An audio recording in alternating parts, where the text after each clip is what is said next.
Esto es un extracto de una charla que di hace aproximadamente un año, cuando recién estábamos empezando a ver, por así llamarlo, en términos de restricción, al menos en Argentina, la luz al final del túnel en cuanto al tema de la pandemia. ¿Está bien? Entonces, me habían invitado a participar de un congreso para jóvenes, algo parecido a eso, y se hizo de manera online. Y bueno, yo desde mi humilde lugar he tratado de compartir una breve reflexión, cosa que no sé por qué nunca la he hecho pública, así que me gustaría al menos parte de esa reflexión poder tratarla el día de hoy. Y si me acompañan, hay algo que a mí me inquieta un tanto, podría decir, me inquieta un tanto, y tiene que ver con nuestra posición como cristianos en Occidente ante un mundo post-pandemia, ¿no? Post-COVID. Y vamos a decir post porque pese a que hoy por hoy todavía siguen habiendo casos y demás, hoy ya no, o sea, no es lo que fue. Y no quiero entrar en la discusión si el virus existió o no existió. Eso, no, eso lo dejamos para otro momento. A lo que quiero sí discutir es las consecuencias de todo lo que hemos vivido, ¿no? No solamente la enfermedad en sí, sino también las restricciones y cómo de una u otra manera eso cambió nuestra forma de vivir. Porque pese a que hoy por hoy ya en cierto sentido todo está volviendo a la normalidad y demás, yo creo que ha dejado sus secuelas. Secuelas sociales ha dejado. Ha dejado secuelas sociales. ¿Y qué quiero decir con esto? Bueno, voy a tratar de exponerlo brevemente. Todos los datos que presento en este video se encuentran en este libro. Cuestión de fe. Ojo, los datos son exclusivamente de Argentina, ¿está bien? Pero entiendo de que en cierto sentido los latinoamericanos se pueden ver que comparten las cosas que vamos a ver el día de hoy, ¿está bien? Pero para ser estrictos, o sea, y rigurosos, esta fuente solamente habla o hace referencia acerca de datos en Argentina. Lorena Oliva es una periodista cristiana católica que ha escrito este libro que hace mucho tiempo yo tenía ganas de leer, lo estaba viendo en la librería y que lo compro, no lo compro, lo compro, no lo compro, la cuestión es que lo compré y no me arrepiento. Se titula Cuestión de fe en qué cree la Argentina del Papa Francisco. ¿Qué tiene que ver esto con el COVID? Ya vamos a llegar ahí. Pero lo que tiene de bueno es que esta periodista arroja datos duros acerca de el cristianismo en nuestro país. El cristianismo en nuestro país. Y cuando me refiero al cristianismo no me refiero únicamente a los católicos, sino también habla de los evangélicos, habla también de otras religiones, habla otras de religiones, creencias, toca el tema de los musulmanes, toca el tema de las religiones afroamericanas, espiritismo, etcétera, etcétera, etcétera. La verdad que es un libro bastante completo para lo pequeño que es muy completo y lo que tiene es que todo lo que dice lo sostiene con evidencia, con fundamento. Entonces, basado en los datos que nos trae esta periodista, es que yo saco mis conclusiones. Y me gustaría que brevemente podamos discutir un poco al respecto. Para nosotros aspirar a intentar hacer un análisis post pandemia sobre la vida de la iglesia, del cristiano, tenemos que primero ser conscientes de en qué circunstancias o situación nos encontraba esta pandemia. Antes de la llegada de esta enfermedad, ¿cómo es que vivíamos nuestra fe? ¿Cómo es que vivíamos nuestra fe? Eso es muy importante, porque si no, todo tipo de análisis que nosotros hagamos va a estar basado en nuestra experiencia personal, en lo que podemos llegar a ver, percibir en el círculo tan pequeño en el que nos movemos comparado con toda una sociedad, ¿no? Entonces, es importante para no caer en subjetivismos, en el a mí me parece que es necesario ver, bueno, che, ¿cuál era la condición de los cristianos? ¿En qué creían los cristianos? ¿Cómo es que vivían su fe los cristianos antes de la pandemia para luego poder hacer un análisis post pandemia? ¿Está bien? Eso es muy importante. Por dar un ejemplo, según el CONICET y la UCA, el 20% de los cristianos, 2 de cada 10 cristianos o personas que dicen ser cristianas congregan semanalmente. Solamente 2 de cada 10 personas que dicen ser cristianas congregan semanalmente. Estos son datos, ¿eh? Según la UCA, la Universidad Católica de Argentina, el 38.4% de las personas que dicen ser cristianas asisten al culto alguna vez al mes. Alguna vez al mes, solamente casi 4 de 10 personas que dicen ser cristianas. Pero también Poliarca lo que nos dice es que el 8%, o sea, casi una persona de cada 10 que dicen ser cristianos, asisten al culto o tienen algún tipo de actividad con la iglesia más de una vez por semana. Más de una vez por semana. Dice, esa no cuenta para los evangélicos. ¿Cómo lo sabes? Bien. Ahora, si nosotros nos preguntamos en qué creen los cristianos, además de su fe, por dar un ejemplo, el 64% de los que dicen ser cristianos, 6 de cada 10 personas que dicen ser cristianas, creen en la energía. Y un poco más de 5 de cada 10 creen en el Gauchito Gil. Ojo, vuelvo a repetir. Aquí están nucleados todos aquellos que dicen ser cristianos, evangélicos, católicos, ¿está bien? Un poco más de 5 de cada 10 personas creen en el Gauchito Gil. Una cosa de loco. O sea, ¿qué es el Gauchito Gil? Dice Andy. Es un tipo de figura folclórica a la que le han atribuido una referencia religiosa, ¿no? Es un tipo de creencia pagana, por así llamarlo. Algo similar, y de hecho tengo un video en Cross Examine que un día lo vamos a subir acá. De hecho, está muy conectado con San la Muerte. El Gauchito Gil está muy conectado con San la Muerte. Es básicamente del mismo palo, solo que es un bicho diferente, nada más. Pero es básicamente lo mismo. O sea que ustedes ahí se dan cuenta el tipo de culto al que se le ofrece al Gauchito Gil. ¿Está bien? Está muy vinculado a San la Muerte. De hecho, se dice que el Gauchito Gil era adorador de San la Muerte. Guarda. Uno es San la Muerte y otro es la Santa Muerte. La Santa Muerte es la de México. La San la Muerte es el de Argentina. Pero es básicamente el mismo bicho. Bien, bueno, si seguimos con estos datos, el 61.1% de las personas que dicen ser cristianas se relacionan con Dios por su propia cuenta, sin la necesidad de una iglesia. Y esto creo que, si nosotros somos honestos, muchachos, si nosotros somos honestos, esto creo que lo vamos a confirmar. Hoy en redes sociales lo que más encontramos es personas que dicen no necesito a la iglesia. Yo me relaciono con Dios en mi cuarto con un poco de música de Marcos Brunet de fondo. Yo me relaciono con Dios porque la fe o Jesús no es una religión, sino que es una relación.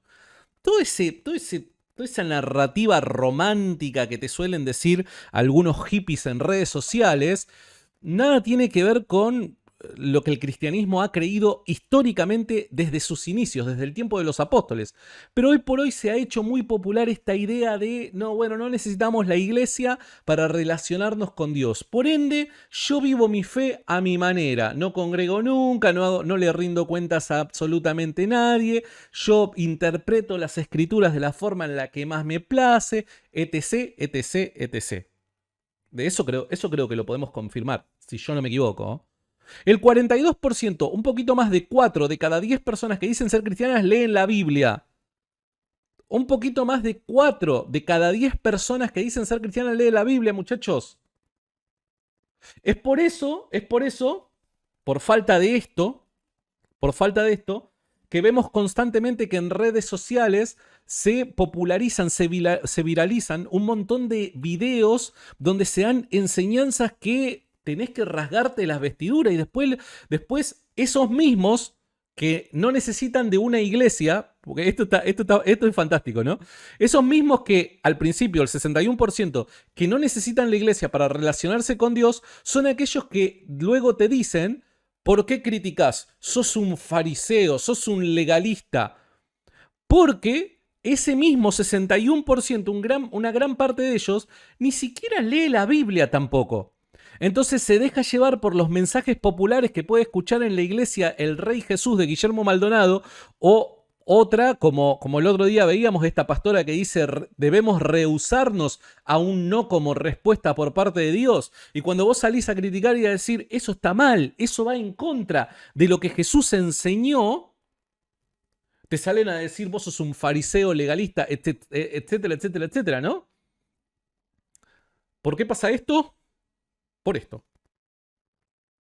El fenómeno que encontramos en las redes sociales se explica a través de esto.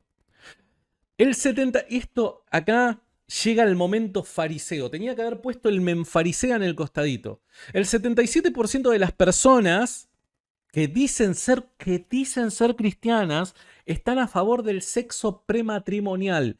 Y esto, muchachos, yo no tengo forma de certificar, pero dada mi poca experiencia en redes sociales, puedo decir, me parece que algo de razón tiene. ¿Por qué? Porque si hay algo que a mí me preguntan por privado es, Santi, ¿vos pensás que está mal tener relaciones sexuales antes del matrimonio? Me lo preguntan honestamente. Evidentemente esas preguntas yo no las saco a luz. Muchas de ellas muchas veces no las respondo porque si tuviera que responder a cada uno me pegan un boleo y me echan de mi casa, ¿se entiende? Pero honestamente hay un montón de gente que me manda mensaje privado diciendo, Santi, ¿de verdad vos pensás de que está mal tener relaciones sexuales antes del matrimonio? Después ahí nos damos cuenta en qué es lo que la gente que dice ser cristiana cree. Yo te puedo asegurar, hacé la prueba, te invito a hacer la prueba. Yo te puedo asegurar que en el círculo en el que te moves, círculo cristiano en el que te moves, muy probablemente haya personas que pongan en tela de juicio esta idea. Que pretender que una pareja tenga relaciones sexuales después del matrimonio es arcaico, es religioso, es legalista. Yo te lo puedo asegurar, ¿eh? Hacé la prueba. Hacé la prueba.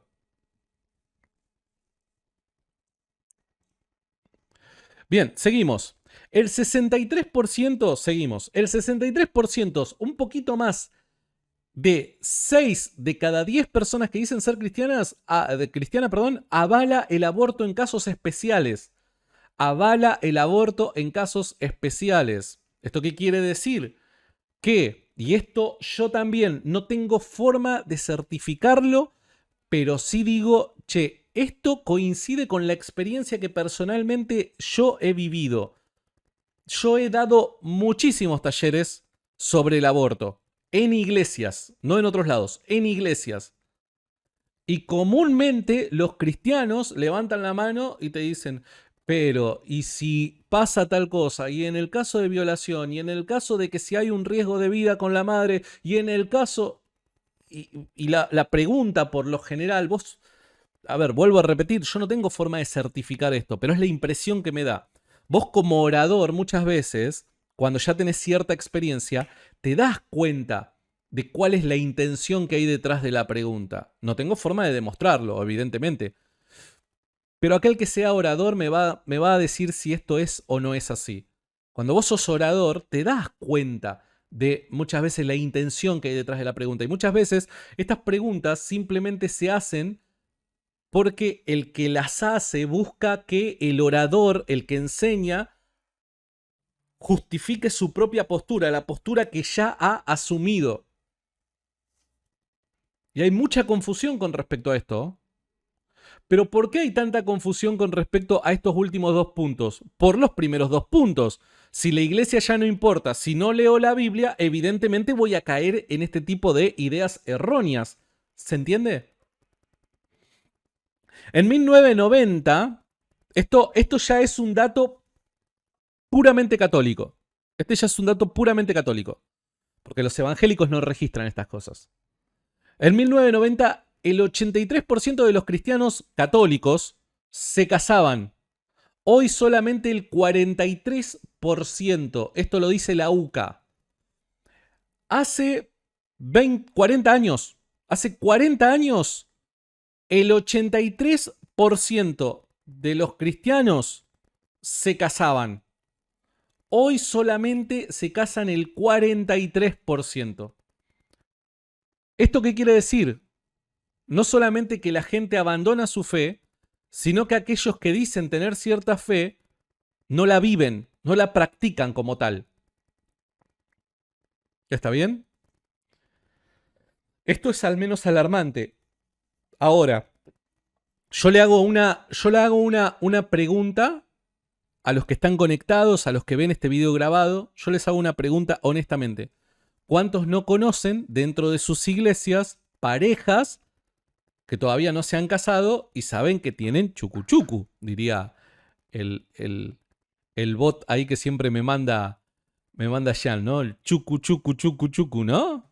¿Cuántos saben? ¿Cuántos saben de que dentro de las iglesias evangélicas hay un montón de familias constituidas que ya congregan hace más de un año y no se casan? ¿Por qué no se casan? Porque quizás no consiguen el dinero para hacer una fiesta, por esto, por lo otro y demás, pero la gente no se casa, no se casa. Seguimos. Ahora, yo decía al principio, ¿no? Hay un relato, hay una narrativa que se suele tirar desde los púlpitos, al menos evangélicos, que es aquellos en donde yo tengo experiencia, ¿no? Y los pastores o predicadores siempre bien efusivos, bien tribuneros, al finalizar la reunión siempre te dicen, y no sé hace cuántos años, ayer cumplí 36 años. Me convertí al cristianismo a los 23. O sea, tengo 13 años de experiencia de predicaciones, de oír una y otra predicación de diferentes oradores dentro de los círculos cristianos evangélicos. No recuerdo y no puedo contabilizar la cantidad de veces que un domingo al finalizar casi la reunión, en el momento en el que estaban todas las luces apagadas y los salmistas o músicos estaban entonando alguna melodía para hacer más emocional la noche, que el orador diga: viene un avivamiento para nuestro país. Se está produciendo un avivamiento en nuestro país, etcétera, etcétera, etcétera, ¿no? No sé hace cuántos años que yo vengo escuchando eso. Ahora, cuando vamos a los datos, vamos a ver cuánto está creciendo realmente la fe cristiana en nuestro país. Y estos son datos de Argentina. Pero desde mi humilde punto de vista, creo de que este es un mal que en cierto sentido lo compartimos de forma similar, lo compartimos con la mayoría de los países de Latinoamérica. En 1960 los evangélicos representaban un 2% del total de la población. Solamente un 2% del total de la población eran cristianos evangélicos. En la actualidad hay entre un 9 y un 10% de evangélicos. Vos decís, bueno, che, creció bastante. Sí, pero si vos lo comparás con los sin religión, ¿y quiénes son los sin religión? Los ateos, agnósticos o personas que creen en la energía, en el universo y cosas por el estilo. En 1960 ellos también eran el 2%, pero en la actualidad representan el 14%. ¿Esto qué quiere decir? ¿Que los evangélicos han crecido? Han crecido, pero más han crecido los escépticos. Entonces, no me vengan con el chamullo del avivamiento. Dato mata relato. Vuelvo a mostrar la fuente. Dato mata relato, chicos. No me vengan más con el chamullo del avivamiento. ¿Está bien? Seguimos.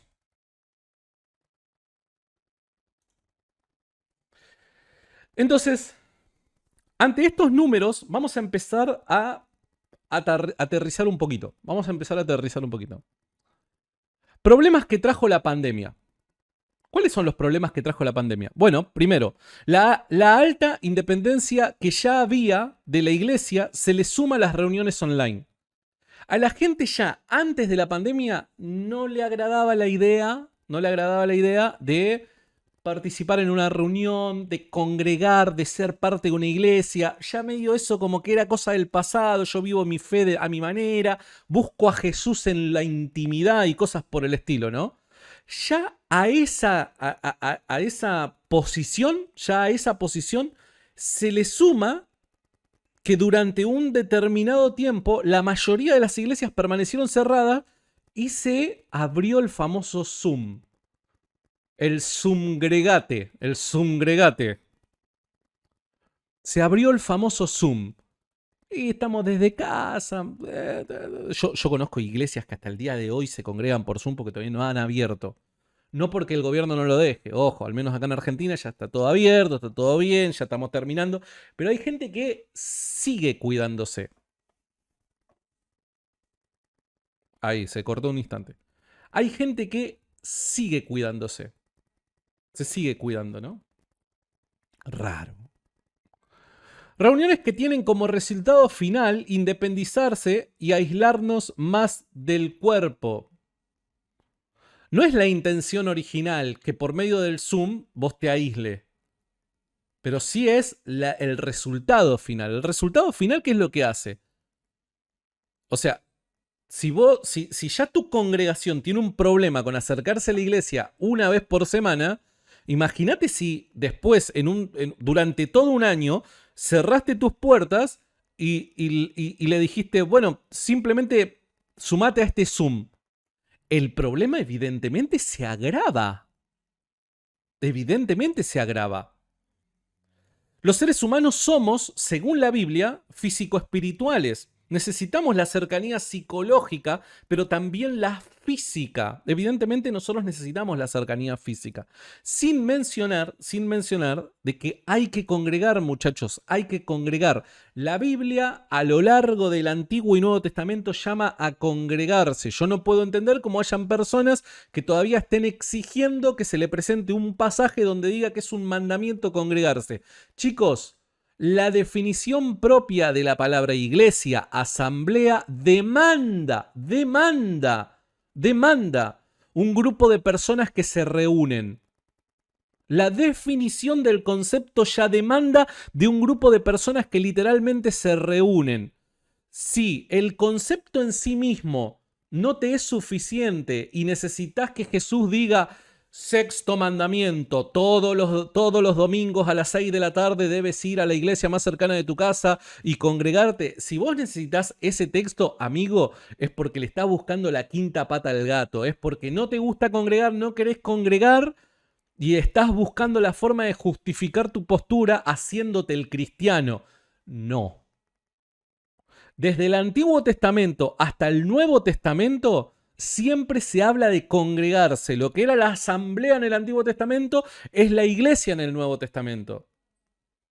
Entonces, de manera inequívoca, tanto profetas como apóstoles han hablado en reiteradas oportunidades acerca de la importancia de la congregación. Y del congregar, ¿no?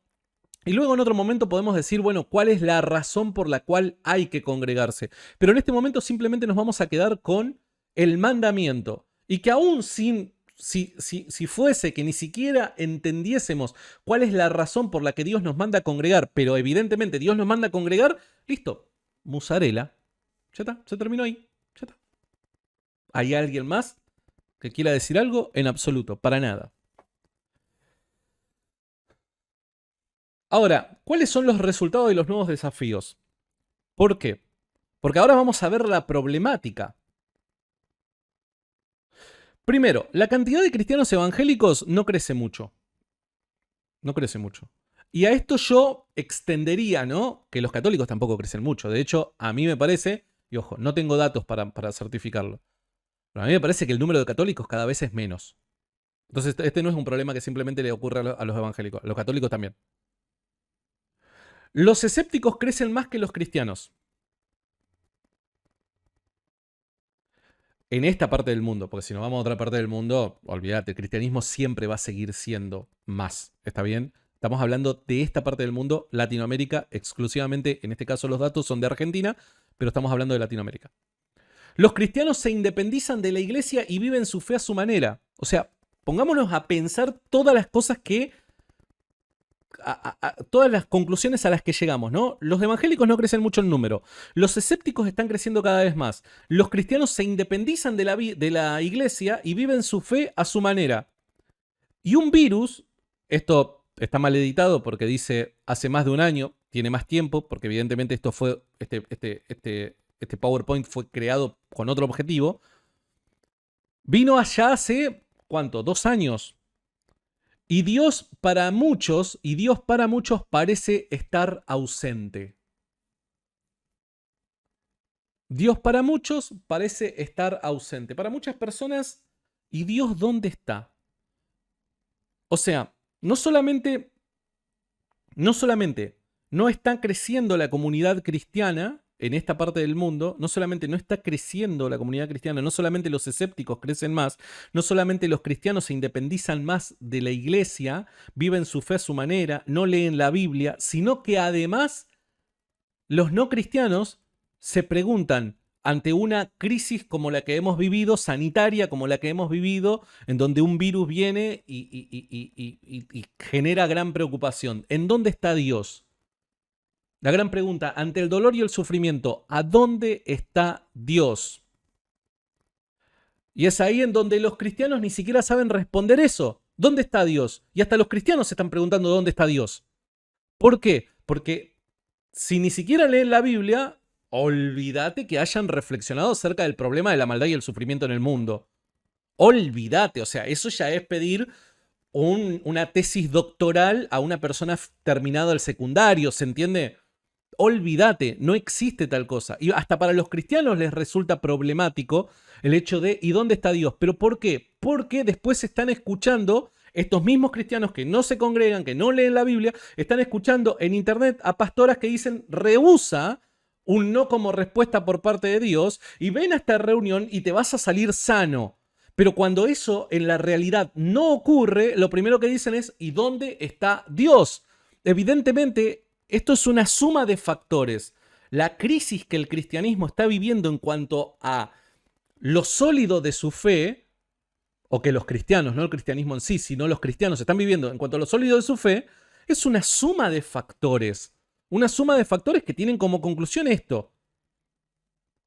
Entonces, ya los cristianos ni siquiera son eficaces a la hora de evangelizar porque no saben cómo abordar este tipo de problemáticas con escépticos que tienen preguntas, sino que ellos también empiezan a hacerse las mismas preguntas. ¿Y por qué no tienen las respuestas? ¿Acaso 2000 años de cristianismo no fue capaz de proveer las respuestas a estos temas? ¿Acaso nunca nadie en la vida, en los 2000 años de cristianismo, fue capaz de decir cuál es la razón por la que Dios puede existir y ser consciente del mal y el mal siga existiendo?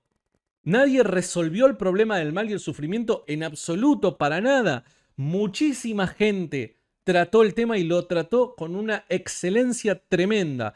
Pero si el cristiano no te lee ni siquiera el Evangelio de Mateo, no le vas a pedir que expanda un poquito más sus horizontes con respecto a su búsqueda de Dios, ¿no? Entonces, ¿qué es lo que está pasando, chicos? ¿Qué es lo que está pasando? Evidentemente, esto es un llamado de atención. Un llamado de atención. La realidad que hoy nos toca vivir es un llamado de atención. Necesitamos reaccionar, dejar de la pavada de lado. Necesitamos dejar la pavada de lado y volver al corazón de nuestra fe, a lo que nos ha identificado. Esto es bastante irónico, ¿no? Qué irónico que el pueblo evangélico, y vuelvo a repetir, hago la crítica al pueblo evangélico porque es el que conozco. Qué irónico que el pueblo evangélico, que es el que se jacta de ser el pueblo del libro, la sola escritura, solo la Biblia, y cuando a un evangélico lo agarrás y hablas un poco del catolicismo, eso, la bestia de Roma, nosotros nos guiamos solo por la Biblia, y encontrar evangélico que te lean la Biblia es encontrar, o sea, la olla de oro al final del arco iris, ¿se entiende? Es casi imposible encontrar cristianos que te lean la Biblia. Hay que ser honestos, chicos. Yo no estoy diciendo que no los hay. Evidentemente los hay, y gracias a Dios por lo que los hay. Pero tenemos que ser honestos, chicos. Cuando vos te reunís en tu iglesia, probablemente la mayor parte de la gente no lee la Biblia. pero somos el pueblo del libro. No leemos la Biblia, pero somos el pueblo del libro. ¿No parece contradictorio esto? Al menos, digo yo. Entonces, vivimos tiempos difíciles. Vivimos tiempos donde además hay todo un aparato, hay toda una agenda progresista que trata de atropellar al cristianismo y arrancar todo fundamento de valor y principio cristiano que ha sabido edificar a esta sociedad. Y los cristianos, ¿qué es lo que estamos haciendo? Viendo predicaciones de una pastora que dice que se rehúsa a dar un no por a recibir un no por respuesta. O sea, los pastores, no todos, para que no me... No, pero el Paul Washer, no, pero tal cosa. Sabemos que hay pastores que sí, que le dan duro a este tema, pero no es el común denominador. Entonces, en este momento me imagino a Javier Milei, ¿no? ¿Vieron cuando habla y siempre utiliza el ejemplo del iceberg?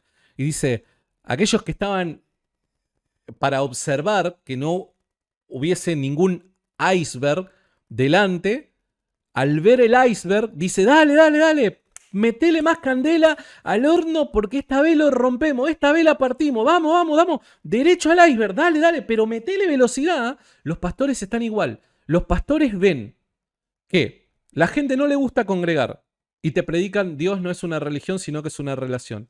Los pastores ven que los cristianos no leen la Biblia y te llenan de concierto y no de estudios bíblicos. Los pastores ven que los cristianos no saben qué responder ante el problema de la maldad y el sufrimiento, cosas por el estilo. ¿Qué es lo que te hacen? Te siguen invitando a conciertos, te siguen invitando a noches de sanidad y milagro, te siguen invitando a esas cosas. Los pastores están viendo la problemática que hay y dicen, no importa, dale, dale, esta vez bajamos el iceberg, ¿eh? Le damos, hoy lo partimos. No, no lo vamos a partir, muchachos, no lo vamos a partir. Nos van a partir las gambas nosotros, porque estamos haciendo tonterías. Entonces, yo les decía al principio, desde que tengo uso de razón dentro de la fe cristiana, escucho en la plataforma decir, viene un avivamiento, estamos viviendo un avivamiento, las multitudes van a llenar esta iglesia, que esto del otro, que pum, que pan. No, muchachos, dato mata relato. Evidentemente tenemos que ser conscientes, poner los pies sobre la tierra, saber en la condición en la que nos encontramos como iglesia, como sociedad en esta parte del mundo, y una vez de que seamos conscientes, porque si nosotros no leemos la problemática, evidentemente nunca vamos a poder hallar la solución. El problema es que hoy por hoy los líderes cristianos, no todos, los líderes cristianos, los que están al frente de la iglesia, esquivan la problemática y siguen con la ilusión de que el Espíritu Santo de manera mágica va a descender y va a repartir nuevamente lenguas de fuego a todos los congregantes vagos, atorrantes, que están ahí domingo tras domingo y que de repente va a haber un cambio en el corazón mágico. No, muchachos, el evangelio así no funciona, el cristianismo, eso no es cristianismo. Entonces pongamos los pies sobre la tierra, seamos conscientes de la problemática para poder aplicar soluciones al respecto. Este fue mi análisis, los leo en los comentarios.